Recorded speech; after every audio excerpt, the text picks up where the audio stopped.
Magandang gabi po sa ating lahat, mga kapatid. Welcome po sa lahat ng mga viewers natin at nawa lahat kayo ay pagpalain ng ating Panginoon. Ang ating pong topic ay 2 Corinthians chapter 13 verse 5. At ngayong gabi ay pag-aaralan po natin ang halaga ng spiritual discernment. So, ihanda po natin ang ating mga puso. Ang akin pong approach sa gabing ito at sa mga darating na araw ay tinatawag ko na to discuss urgent messages. Mga mensahe na kailangang maiparating sa mga kapatiran at sa lahat ng may pagkakilala sa Panginoon. Sa loob po ng 5 taon, ang diniscuss ko po ay book studies po ang ginawa po natin. Ngayong gabi ay ibang approach naman. Ang ating pong first topic ay may kinalaman nga po sa discernment because there is a growing confusion within the Christian circle. Sino ba talaga ang totoo? We know that many today profess to be Christians, but not all truly are. Basahin ko po ang ating Bible verse ngayong gabi. 2 Corinthians chapter 13 verse 5. Examine yourselves to see whether you are in the faith. Examine. Yun ang salitang we have to examine or we have to discern. Test yourselves. Discern yourselves. Do you not realize that Christ Jesus is in you? Hindi nyo ba alam na si Kristo ay nasa inyo? Unless, of course, you fail the test. Ngayong gabi po ay napakaganda po ng ating aralin. Sa Tagalog ay ganito nakasulat, subukin ninyo ang inyong mga sarili kung kayo'y namumuhay ayon sa pananampalataya. Suriin ninyo ang inyong sarili. Hindi ba ninyo nalalamang nasa inyo si Kristo Jesus, maliban na lang kung kayo'y mga bigo sa pagsubok? Mahirap sumuri ng sarili kung tayo ay bigo sa mga pagsubok ng ating Panginoon. Ang gist po ng atin pong binasa ay ganito. Paul urges believers to self-examine their faith to ensure they are genuinely following Jesus Christ. If their true faith is marked by Christ's presence within them, true faith is marked by Christ's presence within them. Matindi po yun. Markado daw ang tunay na pananampalataya ay nakamarka sa atin kung si Kristo ay kasama natin. Dahil ito'y nagpo-produce daw ng paglago at pagsunod.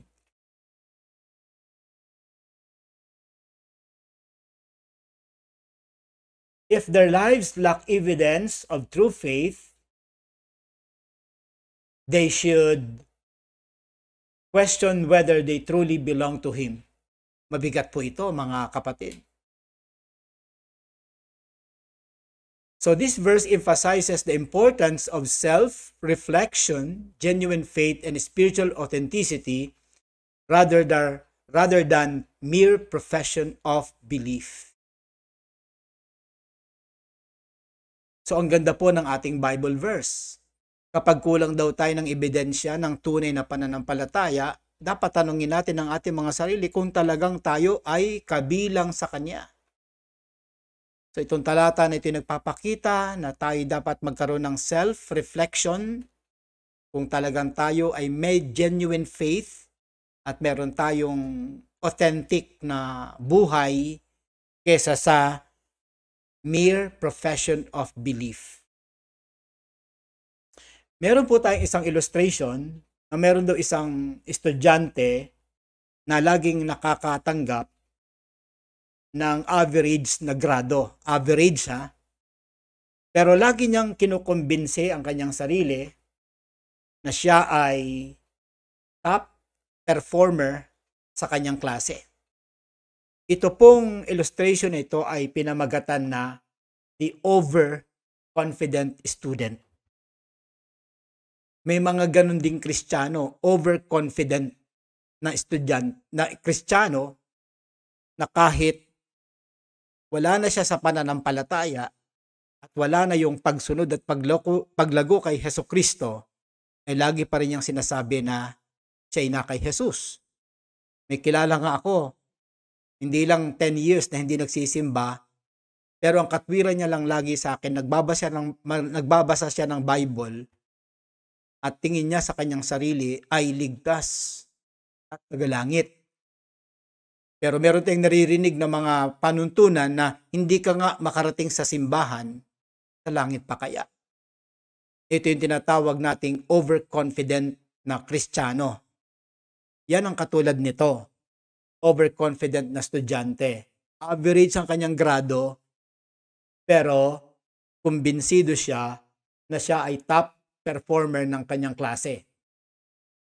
Kapag bumababa ang kanyang marka, instead na kanyang i-acknowledge ang kanyang lack of preparation, he blames the teacher for making the test unfair or too difficult. So pag bumababa siya, ang sinisisi niya hindi ang kanyang sarili o yung kanyang lack of preparation, kundi ang kanyang guro, ang kanyang sinisita.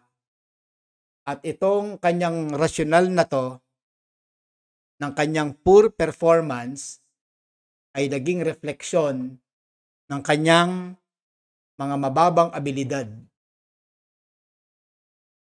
Ang kanyang pagbagsak o yung pagbaba ng kanyang grado ay refleksyon ng kanyang mahinang abilidad.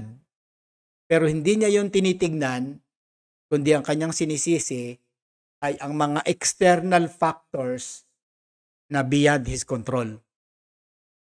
Ang tawag dito ay self-deception, na mini-maintain ng tao ang kanyang self-image na parang achiever siya, pero iniiwasan niya ang discomfort of confronting his shortcomings. However, this mindset prevents him from taking responsibility and improving ultimately and hindering his growth. Kapag lagi nating sinisisi ang iba, na ang totoo naman ay dahil sa kakulangan ng ating preparasyon at kakulangan ng ating pagsisikap, pero sinisisi natin ang iba na parang sinasabi natin sila ang may kasalanan at hindi ako, ang tawag po dito ay self-deception. Ngayong gabi ay atin pong ibabahagi ang tema na pinamagatan ko po na developing discernment through Christian versus professing Christian. So ngayong gabi, baka tayo po ay nandoon sa self-deception, kailangan po natin na ma-discern po natin ang ating mga sarili. Huwag po tayong overconfident at kapag bumabagsak tayo, iba ang sinisisi natin. Instead, we take responsibility dahil sa ating mga paglayo at kakulangan ng disiplina.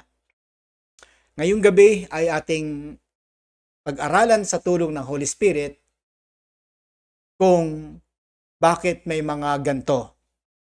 Pag-usapan natin ang true Christian laban sa mga professing Christian. Pag-usapan muna natin sandali ang spiritual discernment. Ang kahulugan po ng spiritual discernment ay ganito: the God-given ability to distinguish between truth and error, good and evil, and divine guidance versus human or deceptive influences. So kapag pinag-usapan ng spiritual discernment, yung pag-discern, ito daw po ay bigay ng Diyos na abilidad para ma-distinguish, makilala natin ang mali at ang tama, ang mabuti at ang masama. Ang divine guidance, gabay ng Diyos, laban sa mga mapandayang impluensya. It is closely tied to wisdom. Kadikit pala ito ng karunungan, understanding, pagkaunawa, at pagsunod sa Diyos, enabling believers to align their lives with God's will and guard against deception. So kung masunurin ka sa Diyos, ulitin ko ha, kung tayo'y masunurin sa Diyos, masipag tayo sa kabanalan, ito pala ay connected sa discernment. Kaya pala sabi doon, examine yourselves kasi baka wala ka na sa faith unless at tapos hindi mo alam na nasa iyo si Kristo unless na hindi ka nakapasa sa mga pagsubok. So syempre pag hindi ka nakapasa sa pagsubok, bagsak ka, malungkot ka, may kadiliman sa iyo. Paano ka makakapag-perform ng discernment kung ganito ang rate o level ng ating spirituality? May 5 bagay po akong gustong i-discuss sa atin. Ang question po natin ngayong gabi ay bakit kailangan tayo mag-develop ng spiritual discernment? Bakit nga ba? Kasi po, ang aking kasagutan sa Christian circle, may 2 grupo ng mga tao ngayon na nandiyan dyan sa loob ng ating mga churches. Number 1, those who are transformed and those who are offer empty words. Sa loob ng simbahan ay mag-iingat tayo dahil nandiyan yung mga tao na transformed at nandiyan din yung mga tao na magaling lang magsalita pero empty ang kanilang mga salita. Ang sabi ng Romans chapter 12, mga kapatid, verse 2, tingnan niyo po ang mga taong nakaranas ng transformation.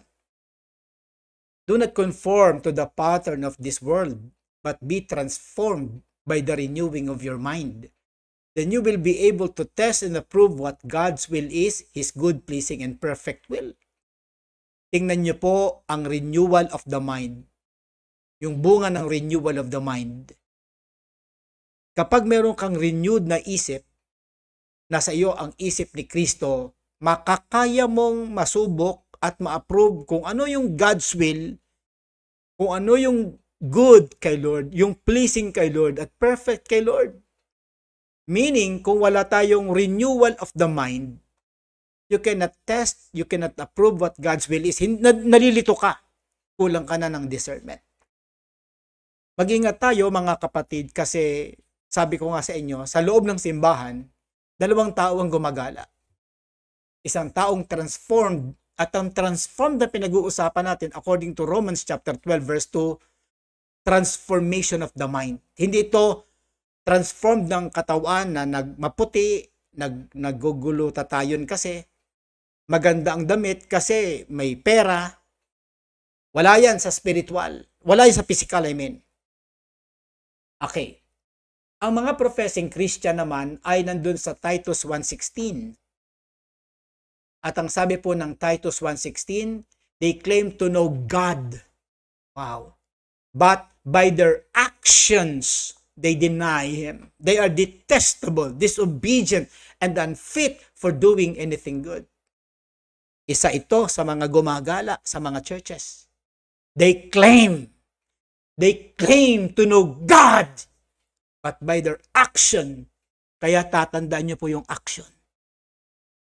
Maliwanag ang turo ni Jesus Christ sa atin tonight. Ang Holy Spirit ang saksi sa pagpipreach na ito ng inyong maliit na lingkod. Mahalaga po ang aksyon.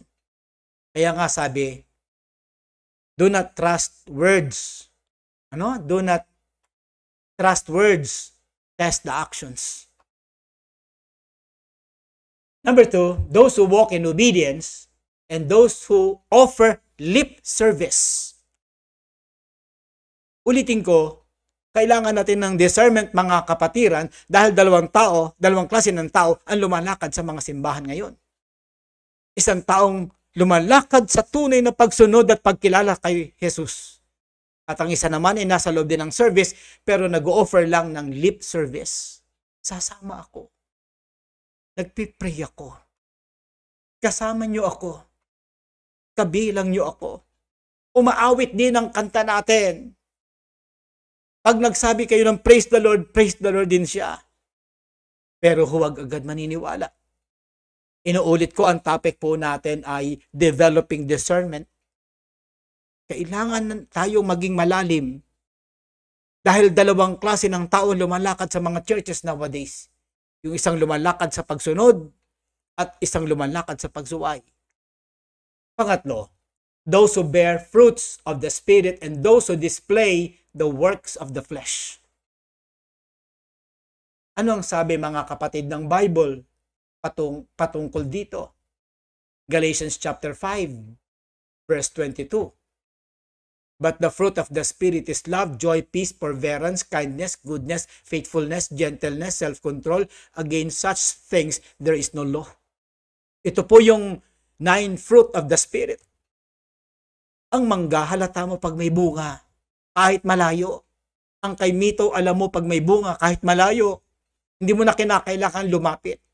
Ganun ang mananampalataya. Halatado. Kasi ang bunga ay obvious. Hindi yan maitatago. Ano naman ang sinasabi ng Bible tungkol sa mga nasa simbahan din, pero ang dinidisplay naman ay gawain ng laman? Galatians 5:19.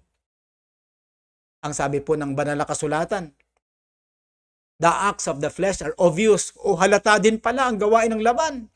Sexual immorality, impurity, debauchery. Ano pa po? Idolatry, witchcraft, hatred, discord, jealousy, fits of rage, selfish ambition, dissensions, factions. O yan. Envy, mga mainggitin. Mga mainggitin. Mahilig sa inuman, orgies, and the like. I warn you, I did before, that those who live like this will not inherit the kingdom of God. Kaya talagang totoo ang pahiwa ang sinabi ng ating Panginoon sa atin. Hindi lahat ang nagsasabi ng Panginoon ay makakaligtas. Maraming Pariseo na lumalakad sa loob ng simbahan. Nakibalik mo ngayon verse 20. Ang sabi po doon, isa sa mga obvious na gawain ng laman, idolatry, witchcraft, hatred, discord. Yung mga gumagawa ng pagkakabahabahagi. Yung mga nagsasabi na, sinabi ba talaga? Ganto ba talaga? Parang salita ng dyablo sa aklat ng Genesis. Jealousy. Mga siloso, mga silosa. Bakit laging siya? Bakit kami hindi? Buti pa siya. Ito ay gawain ng laman, sabi ng Biblia. Nakakatakot kapag wala kang discernment. Kasi sa loob ng simbahan, naroon ang lahat ng ito. Pangapat, those who love God and those who love the world. Ang ikaapat na dalawang klase ng tao lumalakad sa loob ng simbahan, kaya dapat tayo magkaroon ng discernment, ay mga taong umiibig talaga sa Diyos at mga taong umiibig naman sa sanlibutan pero nasa church. Pero ang mahal nila ay ang mundo. Ano sabi ng 1 John chapter 2? Ang sabi po ng banal na kasulatan, we know that we have come to know him if we keep his commands. Whoever says I know him but does not do what he commands is a liar, and the truth is not in that person. So mga kapatid, hindi pwedeng sabihin lang natin that we know him, but we deny him through our action. Hindi ito pagmamahal sa Diyos. Ito ay kasinungalingan, mga kapatid. Kaya alam nyo mga kapatid, madali lang nating malalaman ang isang taong nagmamahal sa Panginoon. Kinakailangan, kapag sinabi natin na we know him, mga kapatid, we follow his commands. Another verse, mga kapatid. Ano ang sinasabi ng James chapter 4 verse 4? Ito naman ay tungkol sa mga professing Christians. Anak, James chapter 4. James chapter 4 Verse 4, you adulterous people, don't you know that friendship with the world means enmity against God? Ang pakikipagkaibigan sa mundo ay pakikipag-away sa Panginoon. Nakakatakot na sa loob ng simbahan ay kasama natin ang mga taong nagmamahal sa Diyos at kasama din nating lumalakad doon, kumakanta at kasama natin sa mga gawain, pero sila'y makasanlibutan. Kaya po pala, totoo yung sinabi ng Bible na ang judgment ng Panginoon will start in the church of God. Hindi na po hahatulan ang mundo, nahatulan na po sila. Ang hahatulan na lang ni Lord ay yung loob. Titingnan niya doon kung sino talaga ang totoo, yung totoo, yung totoo. Sabi ng Panginoon, hindi lahat ng nagsasabi sa akin ng Panginoon, Panginoon ay papasok sa kaharian ng langit, kundi yung lamang gumagawa. Napakahalaga po ng turo na ito. Panglima, those who endure in faith and those with temporary faith.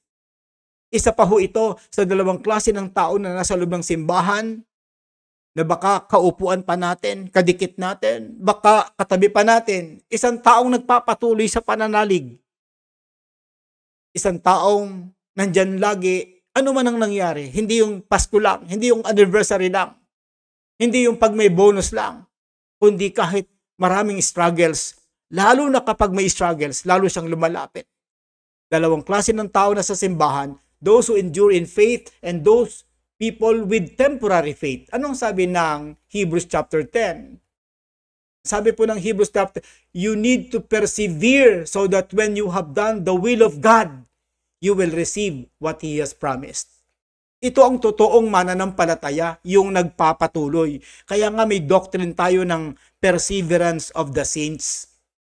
At ang sabi ng ibang theologian, yung perseverance of the saints, ang totoo nun, hindi naman yun perseverance natin, kundi yun yung perseverance ng Diyos sa atin. So kung talagang kasama natin ang Diyos, ulanin at arawin, ano man ang sabihin na paratang ng tao sa atin, magpapatuloy tayo sa Panginoon. Ano naman ang Matthew chapter 13 verses 20 to 21? Ito naman ay may kinalaman sa mga taong nawawala kapag sinubok.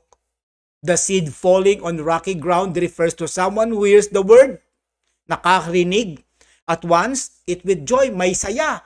But since they have no root, walang ugat, they last only a short time. 2 weeks lang sa church, 3 weeks lang sa simbahan, 1 month lang, o isang kalahating taon lang. When trouble or persecution comes because of the word, they quickly fall away.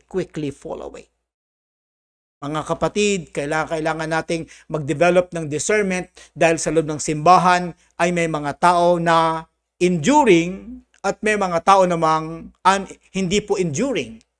Meron silang temporary faith sa Panginoon.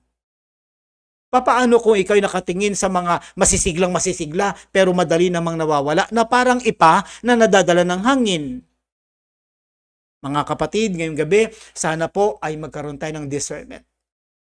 Ano nga ang ibig sabihin ng discernment? Ano ipakita natin? Spiritual discernment is the God-given ability to distinguish between truth and error.